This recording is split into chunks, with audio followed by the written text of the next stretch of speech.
Il y a 10 ans, Édouard Glissant nous quittait. Édouard Glissant, poète, philosophe, militant anticolonialiste, martiniquais proche d'Aimé Césaire et de Frantz Fanon.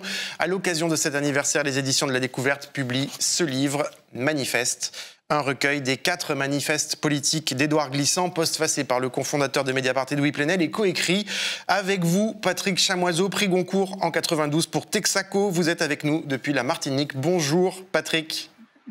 Bonjour. Bienvenue dans L'air libre et avec nous sur ce plateau Sylvie Glissant. Bonjour. Bonjour. Vous êtes l'épouse d'Édouard Glissant et vous dirigez l'Institut du Tout Monde créé par Édouard Glissant en 2006. On va discuter ensemble tous les deux de l'actualité de la pensée de Glissant en ces temps dangereux, on l'a dit avec Hugo Pallietta juste avant. Mais d'abord, un retour en images, si vous voulez bien, sur la vie de Glissant. Son œuvre centrale, c'est le discours antillais publié en 1971 qui explore de nombreux thèmes liés aux cultures antillaises. Il traite des logiques de domination qui ont pu les forger, notamment à travers, bien sûr, l'esclavage. Le travailleur agricole qui était esclave avait quand même une pulsion de création culturelle et cette culture populaire s'est effondrée avec l'effondrement du système des plantations. Vous parlez dans votre ouvrage important, le discours antillais, de ce que vous appelez les lieux stratégiques de l'aliénation. Le problème avec ces centres, l'école, les stades, la sécurité sociale, etc., le problème c'est que ces centres, dans des pays comme la Martinique ou la Guadeloupe, ne sont pas liés à un projet collectif, que les décisions viennent d'ailleurs. Mais quand des acquisitions de ce genre sont offertes, données, acceptées passivement, il est tout à fait certain qu'elles entraînent surtout un manque de confiance en soi, une habitude à accepter, une incapacité progressive à décider de son propre sort qui constitue un germe profond d'aliénation. Une quinzaine d'années plus tôt, en 1964, Glissant reçoit le prix Renaudot pour son roman La Lézarde. Pour lui, sa position d'écrivain est politique et se fond dans la culture antillaise. Il y a très longtemps qu'un écrivain de couleur n'a pas été couronné en France. Le fait pour vous d'être antillais explique-t-il le fait que vous êtes un écrivain? Je veux dire, écrivez-vous parce que vous êtes antillais? Écoutez, je crois que l'acte d'écrire pour un antillais l'engage un peu plus, disons que pour un Français. Ceci pour des raisons bien simples. Quand on écrit en France, on écrit avec un poids de culture et de civilisation qui vous entraîne, qui vous constitue. Quand on écrit aux Antilles, on ne bénéficie pas de ce poids-là. On doit se trouver, se dévoiler en même temps qu'on écrit. On essaie de dévoiler un peuple en même temps qu'on essaie de se connaître soi-même. C'est un acte, je crois, un peu plus grave. C'est tout. Il n'y a pas là de jugement qualitatif. Et le concept philosophique phare de la pensée d'Édouard Glissant, c'est la créolisation, l'idée que lorsque les cultures sont considérées égales les unes aux autres, leur métissage devient une chance. Voici la définition qu'il en donnait dans une interview à Laure Adler en 1998. On ne peut pas imaginer ici des purifications ethniques, des génocides, etc.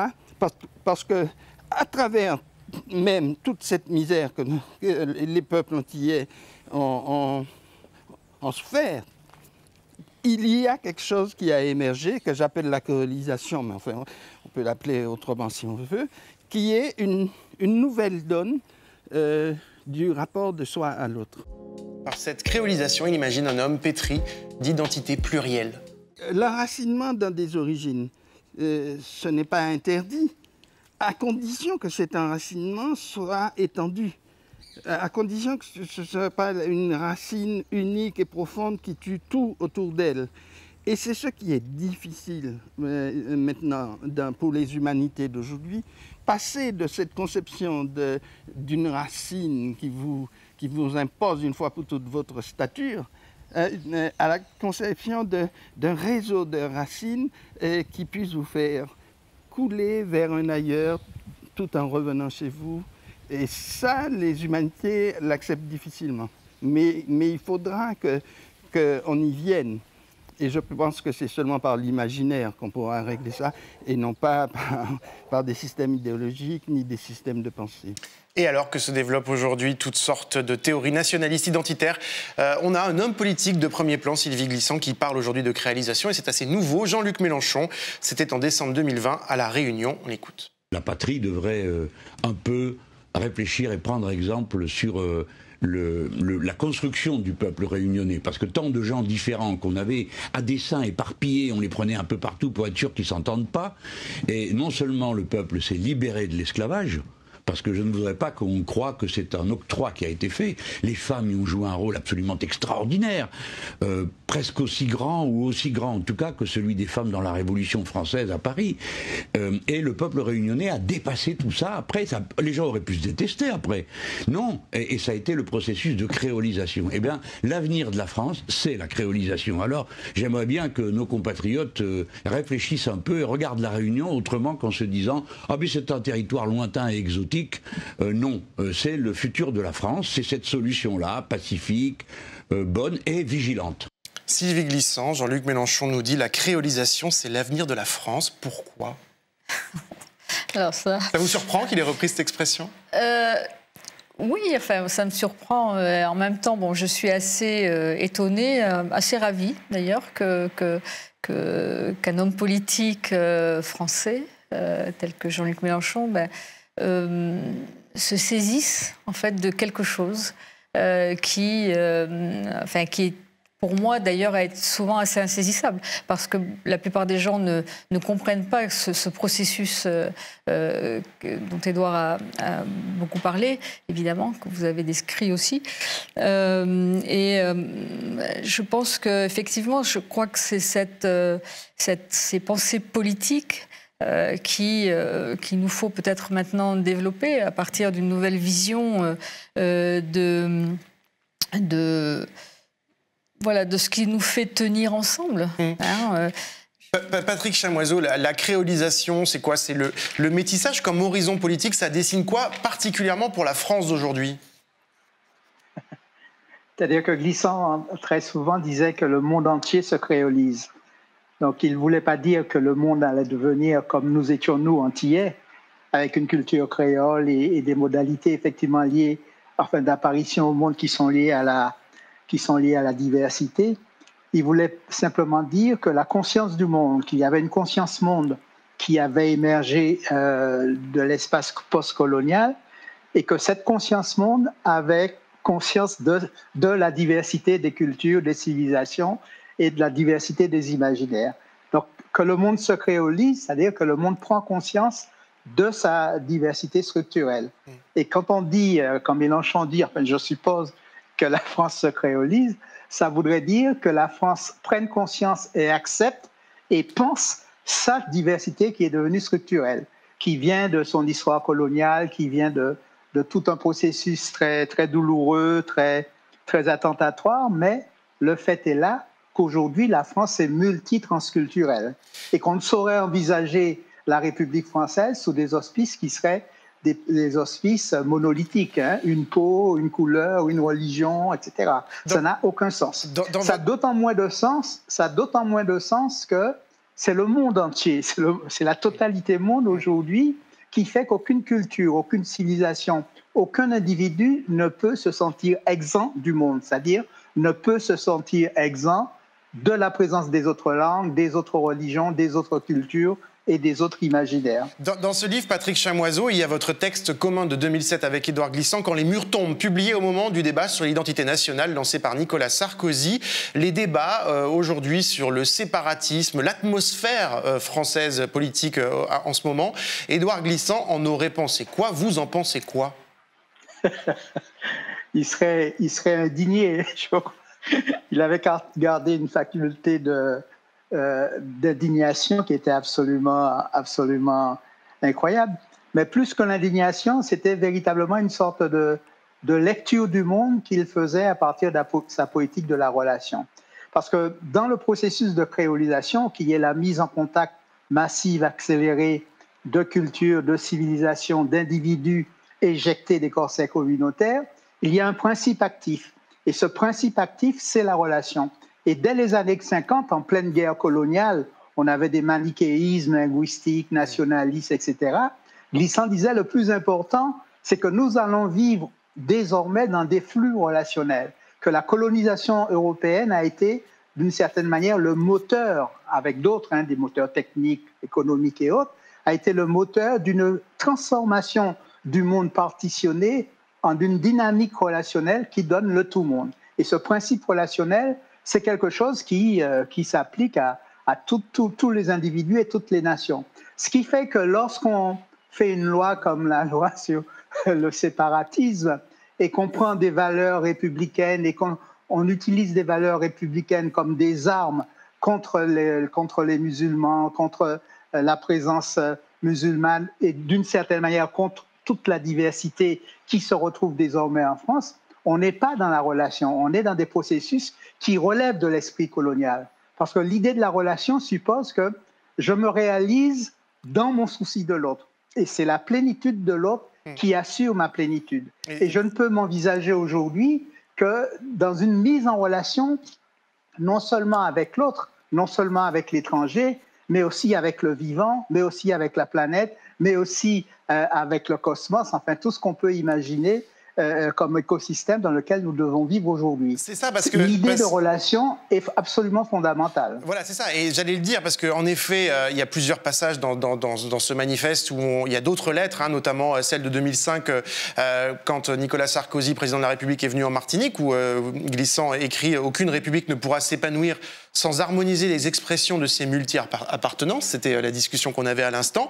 Mais Sylvie Glissant, la relation, l'autre, c'était aussi le rapport au monde. Patrick Chamoiseau le dit, Édouard Glissant parlait déjà de crise écologique, finalement, de cette nécessité de penser ce qu'il appelait l'aprésent, penser, imaginer, se projeter, désirer un futur. C'est bien ça aujourd'hui, on a l'impression d'un nous futur là en ce moment. Oui, et je pense qu'il y avait aussi quelque chose d'assez important, c'est ce qu'il disait. Il disait que il est si difficile de simplement rester les uns en face des autres. Et je crois que, en fait, une des grandes difficultés à l'heure actuelle, c'est cela aussi maintenant, c'est ce face-à-face et cette difficulté, et d'où d'ailleurs peut-être tous ces raidissements et au contraire ces retraits identitaires, ces retraits sur soi, etc. Je pense que simplement rester en face, pouvoir rester en face avant peut-être de réaliser la relation, cette possibilité pour nous de simplement rester en face les uns des autres. Comment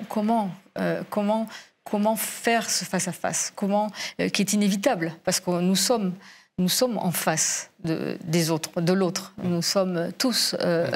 voilà. Et il y avait aussi, alors je ne sais pas qui veut répondre de vous deux, mais aussi en résonance avec, on a vu le mouvement des Gilets jaunes, fin du monde, fin du mois. Récemment, on retrouve évidemment dans ce manifeste celui de 2009 pour les produits de haute nécessité lors du mouvement social contre la vie chère en Martinique et en Guadeloupe. Contre la profitation en février 2009, je l'ai dit. Patrick Chamoiseau, quelle résonance, là encore, avec l'urgence d'aujourd'hui, avec cette question sociale aujourd'hui? La question sociale, elle est importante dans la mesure où nous sommes collectivement plongés. Et quand je dis collectivement, c'est la totalité du monde est plongée dans un système que je considère comme étant totalitaire, qui est le néolibéralisme. Et le néolibéralisme n'est pas un système relationnel, c'est un système de mise sous relation, c'est-à-dire un système de domination, d'exploitation, de réification de l'humain, d'exploitation de la nature, de négation de tout ce qui fait la relation. Ce qui fait qu'une politique de la relation est une contestation radicale du processus néolibéral. Et dans le processus relationnel, il y a le souci de l'autre, l'autre qui peut être la nature, qui peut être le vivant, qui peut être... même la présence du cosmos qui deviendra de plus en plus importante. L'autre, c'est aussi l'écosystème urbain dans lequel l'humanité devra apprendre à vivre. Et puis l'autre, bien sûr, c'est l'humain, c'est soi-même, la complexité que l'on a en soi-même, parce que la relation suppose une relation à la complexité d'un processus d'individuation qui est désormais libéré des emprises communautaires, et la relation suppose une relation à l'autre qui se préoccupe de sa plénitude humaine. C'est-à-dire qu'une politique aujourd'hui qui ne tient pas compte de l'humain, qui transforme l'humain en données économiques et qui fait de toute la politique une pratique économique est une politique inhumaine. Ce qui fait qu'une politique relationnelle, par définition, est quelque chose qui nous amène à, je dirais, à des valeurs, j'aime pas trop le terme de valeur, mais à une approche relationnelle qui nous permettrait de traiter l'humain comme l'humain doit être traité, c'est-à-dire être au centre de la politique, de la finalité de la politique et du moteur même de la politique. Une question pour chacun pour terminer. Il y a une présidentielle, hein, nul ne l'ignore, dans 14 mois. Est-ce que, et on a vu Jean-Luc Mélenchon s'emparer du terme de créolisation, peut-être d'autres le feront.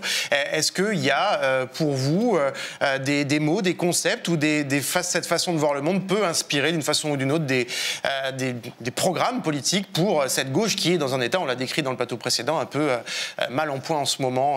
Sylvie, Patrick Chamoiseau. Bien entendu, hein. Oui, bien Patrick. Entendu, parce que moi, ce qui me frappe dans le discours politique et dans la pensée française en ce moment, c'est que tout le monde trouve normal qu'il y ait les pays qu'on appelle dom-tom, c'est-à-dire des nations sans État, des peuples, des histoires, des densités anthropologiques qui sont dans des bassins géographiques et dans des écosystèmes différents et que l'on met dans un même sac. Et on considère que c'est normal que la France continue à avoir cette administration à distance de destins qui ne sont pas exactement le sien.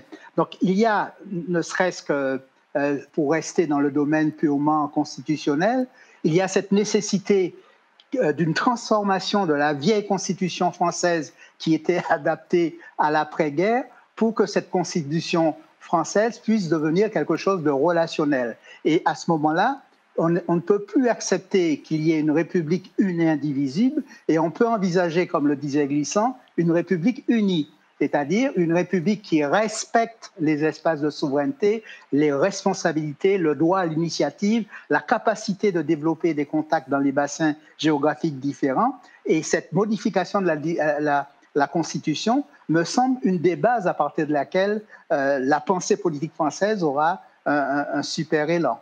Merci Patrick Chamoiseau. Sylvie Glissant, je vous laisse le mot de la fin. Oui, moi je ne sais pas si c'est un mot de la fin, mais c'est vrai que je pense qu'il faut développer peut-être une véritable vision. Et Édouard Glissant développait cette vision poétique il disait que c'était aussi, c'est ça peut-être une vision politique. Une poésie politique. Pensée, voilà, une pensée poétique peut-être qui doit venir de cette vision que l'on doit avoir, où l'on doit se rejoindre, que l'on doit avoir ensemble de ce monde-là qui finalement est en train d'arriver, qui est en train de se créer et qui se crée au fur et à mesure de nos rencontres, de ce qu'on a à faire ensemble, de ce qu'on fait ensemble, de tous ces gestes en ce moment. Enfin, il y a quand même, on voit très bien qu'il y a une sorte de gouffre, si je puis dire,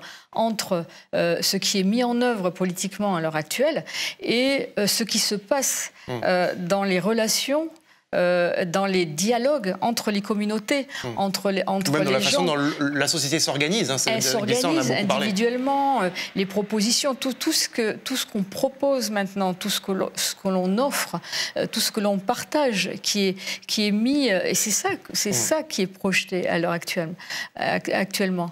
Je pense qu'il y a une sorte de réinvestissement, si vous voulez, de ce réel qui a été complètement dévasté, enfin investi, qui a été, on a absolument dépossédé totalement. C'est ça le processus de colonisation. Hein, on parle beaucoup de comment même les imaginaires ont été colonisés. Donc je pense que il faut peut-être que les politiques maintenant essaient de partager aussi cette vision qui vient d'ailleurs que le champ politique lui-même. Ouais. Voilà. Merci beaucoup Sylvie Glissant, merci à vous Patrick Chamoiseau, en duplex avec nous depuis la Martinique. Sylvie Glissant, donc directrice de l'Institut du Tout Monde. On lit avec plaisir et joie ce livre, Manifeste, aux éditions de la Découverte. Sylvie Glissant, Patrick Chamoiseau, vous restez avec moi pour le 24 heures.